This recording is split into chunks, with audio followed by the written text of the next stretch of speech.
When I talk about debt, in particular with the United States, but you can apply this to any country, I focus on the debt to GDP ratio because you can't really talk about debt in isolation without thinking about the capacity to pay the debt.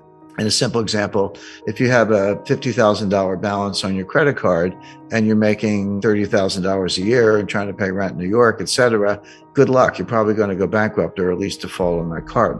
But if you owe $50,000 on your credit card, but you're making $5 million a year, it's, you just write a check. It's no big deal. My point is you can't look at $50,000 debt and decide if it's a problem or not unless you compare it to the income. And if it's too low, it's a problem. And if the income's high, not a problem. So that's why you use the debt to GDP ratio. The US just hit $31 trillion national debt, almost all of it in the form of US Treasury securities. Not all of it, there are other obligations, but mostly US Treasury securities. Well, is that a problem or not? One way to answer the question is compare it to GDP, do the ratio. The answer is that ratio is now a little over 130%. At the beginning of the Trump administration, it was 106%. So Trump and Biden together have taken up 25 percentage points from 106 to 131. What was it in 1980 when Ronald Reagan was elected? The answer is 30%. 30% is completely comfortable. That's like the person with the $50,000 debt who's making millions. No big deal. 50%, yeah, getting up there. Angela Merkel and all her years in Germany, and there's a lot of research to back this up, says that 60% was the limit. And that's what the Maastricht Treaty that created the European Union and the European Central Bank, that was their goal. They said, don't go over 60%. If you do, you're expected to take measures, raise taxes or, reduce debt or reduce spending, do something to get that back down under 60%. What's the critical threshold where, water turns to steam or water turns to ice or something changes in such a way that it's not the same? It's radically different, but it happens very quickly. The best research says the answer is 90%. And your debt to GDP ratio goes over 90%. Your multiplier of an additional debt goes below 1. So just to put that in context, at 30%, if I borrow $1 and spend $1, I might get $1.30 of growth. Assuming you spend it wisely. That's a big condition, but you borrow $1 and spend $1 and get $1.30 of growth. Okay, the debt was productive if you put it to good use. That $1.30 gets smaller and smaller. As you get closer to 90%, it goes to $1.20, $1.10, $1.05. Past 90%, you borrow $1 and you spend $1 and you only get 95 cents of growth. You don't get your dollar back in terms of GDP. And then 90% and 85%, et cetera. So 90% is the critical threshold. The US is at 131%. Highest in history, which means we are well past the point where you can borrow your way to growth or you can borrow your way out of a debt crisis. And we were heading for a debt crisis. Now, debt crises of that magnitude, by the way, if you ask a separate question, say, well, who else is at that lunch table? Who else has a debt to GDP ratio of about 130% or higher? The answer is Lebanon, Greece, Italy. Those are your mates at the lunch table. That's where the United States is. Now, Stephanie Kelton, she's the big brain of modern monetary theory, is a professor at State University of New York. She says it doesn't matter. They always point to Japan. Japan is at 280%, way past any member of the peer group. China's probably higher. China's a little more opaque because they are, but also they don't have as much national debt. If you look at the national debt to GDP, it's modest, but they have an enormous amount of provincial debt, and banking system is owned by the government or controlled by the government. When you throw in the bank debt, the state-owned enterprises, the provincial debt, and the government, so that's the real national debt. I was in south of Nanjing. They had these ghost cities. I went out to see them. They're real in the sense that, it's steel and glass and copper and cement and asphalt, and they got country clubs and hotels and luxury apartment buildings, etc. And then you look down the horizon, not too far, maybe 7-8 miles, there's another one. And then in the distance, there's another one. They're all empty. They're all empty. But you can create 20,000 jobs for 2 years if you do something like that, or 3 years or longer, but all that money's wasted. Well, that's kind of, tells you a lot about China. But the point being, it was all debt financed and a lot else besides. Want to trade and invest in global markets with ease? Build your portfolio with a one-stop investment app. Moomoo offers access to stocks, ETFs, options, and more. Click the link in the description and make a deposit to claim your free stocks. Stephanie Kelton says it doesn't matter because you're borrowing in your own currency. So if you're Argentine and you borrow in dollars and you print pesos, how are you going to pay the dollars back unless you have, huge trade surpluses, which they don't. So they just default. Argentina is a serial defaulter and everyone expects that. If you borrow in dollars and you print dollars, which the United States does, they're like, what's the problem? Just print the dollars and pay the money back. Well, that's true. If you print dollars, there's no reason to default on dollar debt because you actually can print the money and buy the bonds. But it doesn't mean nothing else bad happens. What about inflation or hyperinflation? What about a foreign exchange rate? The exchange rate can collapse. And these modern monetary theorists show very little understanding of the international aspects. They treat the US like a closed economy, which it's not. If it were a closed economy and we didn't have to worry about trade deficits, trade surpluses, capital flows, exchange rates, foreign credit, China owning $1 trillion of US Treasury securities, which they do.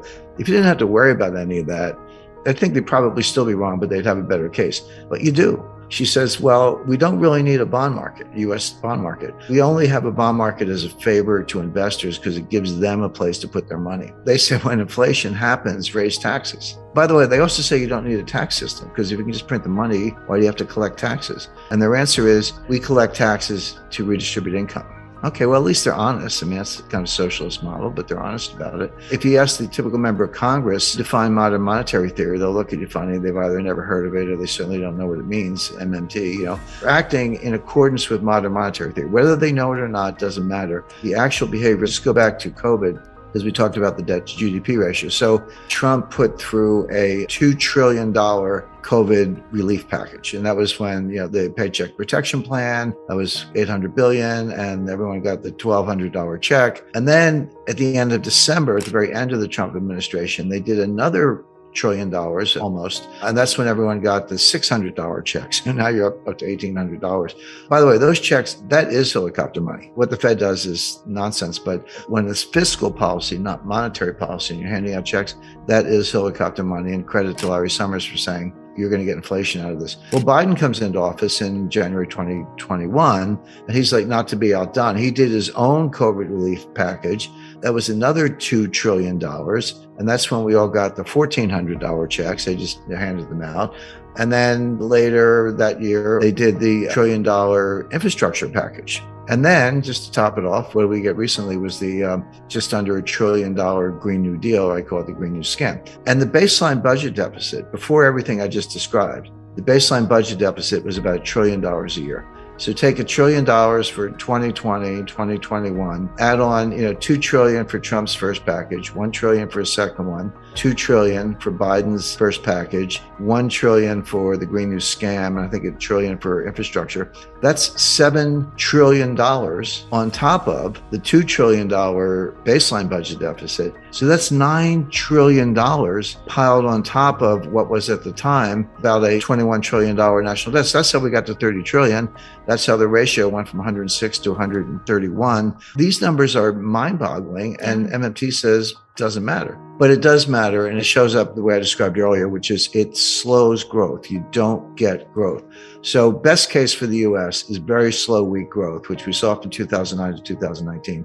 Worst case is you throw a recession on top of that, which we're heading for, and the U.S. will be in fiscal distress. What was new beginning in 1989 was supply chain science. And it's a combination of algorithms, applied mathematics, increased computing power, linear programming, and other techniques that could expand and extend the supply chains greater than had ever been done before. And enormous thing, and a lot of it, people know about just-in-time inventory. Like I got a car assembly line, I got to put in the seats. I want the seats to show up like the morning that car gets to that point on the assembly line. So it's not sitting in a warehouse, not inventory, cuts costs, etc. Walmart invented something called cross-docking. What's that? Well, it used to be a truck went to warehouse, unloaded, and another truck pulled up and you loaded the truck and it went away. Well, Walmart said, why don't we just go from truck to truck, skip the warehouse? And that's called cross-docking. And then a Walmart store or Home Depot or Lowe's or, others, the store is the warehouse. I mean, the reason they're so big is because they're warehouses. So it was like, okay, let's cut out the warehouse, etc.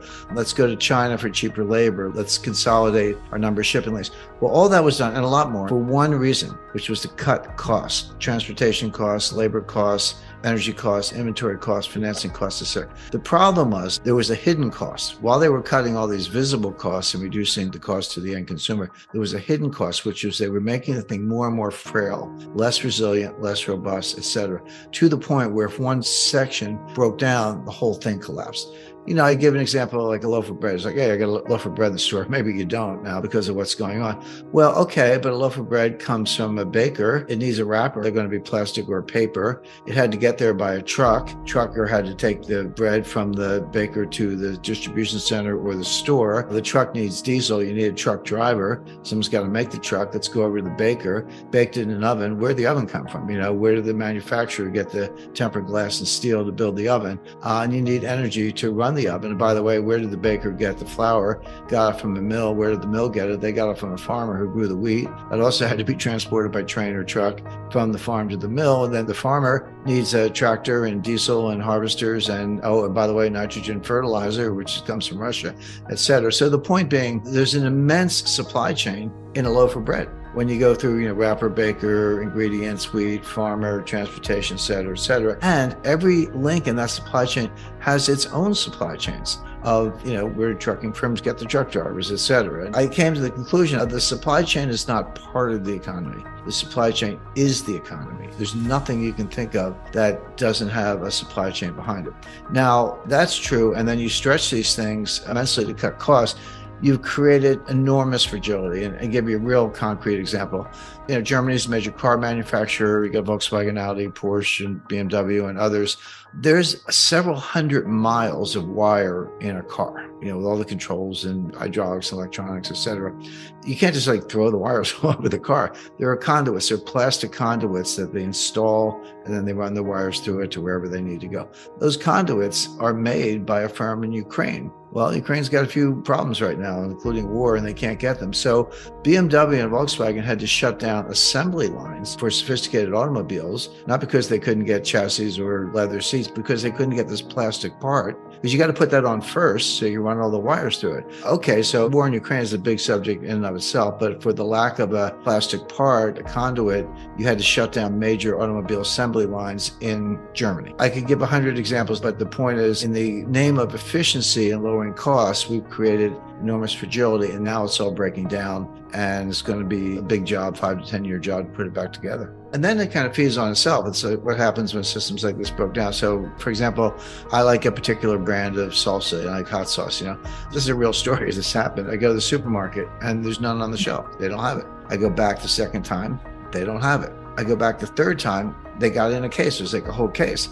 But I usually buy 2 jars. Well, now I buy 10 jars because I'm like, well, I don't know what's going to happen the next time. Maybe they won't have it. That's called safety stock. You buy some extra inventory. So I pay for that out of my pocket, but it's on the shelf behind me here. But the point is, I'm financing safety stock in my own house because I can't rely on the store to have it in the back room. Well, what does that do to the next person who wants hot sauce? They don't get any because I took it all. And same thing happens to me in some other product. And everyone's doing the same thing. So you can call it hoarding.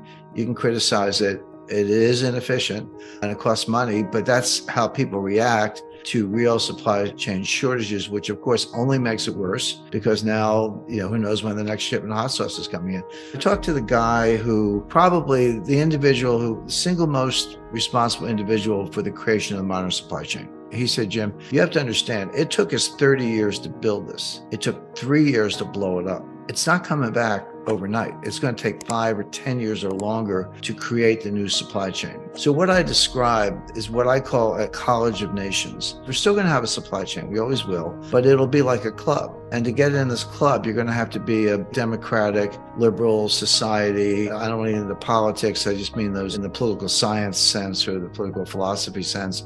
But it would be, for example, United States, Canada, New Zealand, Australia, Japan, Western Europe, UK, probably India, and other countries around the world, probably Brazil. But there'll be countries with shared value, good rule of law, law, good concern for humanitarian issues, etc., who will trade with each other. But it won't include China. Russia will be, maybe they're in the penalty box, but China will definitely not be in it. China will have to construct its own club, whatever you want to call it, that would include, resource suppliers in Africa and maybe outsourcing in South Asia. And there'll be some people who kind of play both sides, and that's fine. But people say the U.S. is decoupling from China, which is true, but China is decoupling from the U.S. This is a second nasty divorce, but both sides want out. So what does that mean? It means that relative to some base costs will be higher because Chinese have a lot they do is repugnant, but they are the manufacturing hub of the world. That's true. It'll be more expensive to do it without them, but it'll be worth it. And the way I look at it, the delta, the extra costs that we might pay at the store, that's like buying insurance. You buy insurance on your house, you don't want anything bad to happen.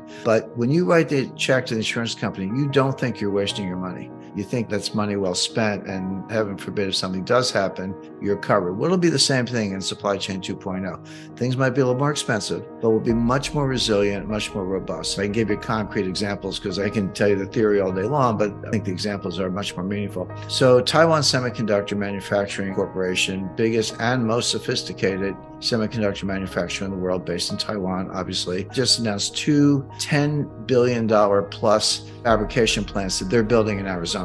So there's $30 billion plus going into new fabs, semiconductor fabrication plants, brand new, state-of-the-art. It's going to take 3 to 5 years to build in Oregon and Arizona. Why aren't they building it in Taiwan? Well, because Taiwan's in the crosshairs of China. And there's something called the U.S. military has a doctrine, they call it the broken nest theory. If China invades Taiwan, either the Taiwanese or the U.S. or both are going to burn Taiwan Semiconductor to the ground. They're going to destroy it because they don't want it to fall into the hands of the Chinese communists. Taiwan knows that, like, okay, we are one step ahead of the shoe shine. We're going to build new plants in the U.S. This is a concrete example of what I'm talking about, where we're still going to have semiconductor supply chains. They're going to have to get silicon and other components from somewhere, but it'll be this club, what I call the College of Nations. We're going to cut our ties to China. We already are. Many, many examples of this. So it won't be everything in the United States. We'll be sourcing in Australia and Japan and Germany, not China and not their allies. Click the link in the description and make a deposit to claim your free stocks.